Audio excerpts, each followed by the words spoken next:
আমাদের দেশের প্রচলিত হানাফিদের নামাজ 3 বেদাত দিয়ে শুরু হয়। 3 বেদাত দিয়ে, রাইট? 3 বেদাত দিয়ে, একটা বেদাত দিয়ে। এক বেদাত হচ্ছে নাওয়াইতো পড়া, নিয়ত এখানে অন্তরে করতে হয়, এরা নিয়ত পড়ে। 2 নম্বর বেদাত হচ্ছে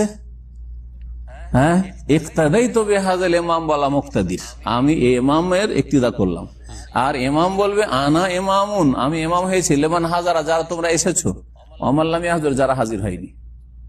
বুঝে? দ্বিতীয় বেদাত হলো। তৃতীয় বেদাত হচ্ছে জায়নামাজের দোয়া পড়া, জায়নামাজের দোয়া পড়া, এ হচ্ছে তৃতীয় বেদাত। বেদাত ছাড়বেন না? ছাড়বেন না? না বেদাত দিয়ে নামাজ শুরু করবেন?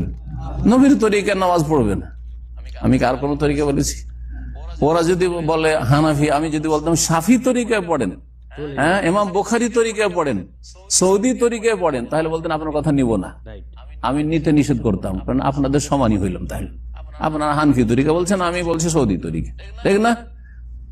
ওইসব তরিকা বলছে না, আপনি বলছেন হানফি তরিকা, আমি বলছি রাসূলুল্লাহ তরিকা। ডিফারেন্স আছে না নেই? আপনার বিবেকে ধাক্কা দেয় না যে কথা কোনটা মানতে হবে? নবীর তরিকা পড়তে হবে না হানফি তরিকায় নামাজ পড়তে হবে? আর তারপরে আবু হানিফা এই বেদাতি নামাজ থেকে সম্পর্ক ছেদ করে বাড়ি, কোন সম্পর্ক নেই তার। আবু হানিফা রাহিমাহুল্লাহ এই নিয়ত পড়া বেদাত শিখাননি, জায়নামাজের দোয়ার বেদাত শিখাননি, ইক্তাদাতু বিহাযাল ইমামের বেদাত শিখাননি। এর পরবর্তী নকলি হানফিরা শুরু করেছে, জাল হানফিরা শুরু করেছে। আবু হানিফার কিতাবে কেউ প্রমাণ দিতে পারবে না, আবু হানিফার উক্তিতে কেউ প্রমাণ দিতে পারবে না যে এসব দিয়ে নামাজ শুরু করেছেন তিনি।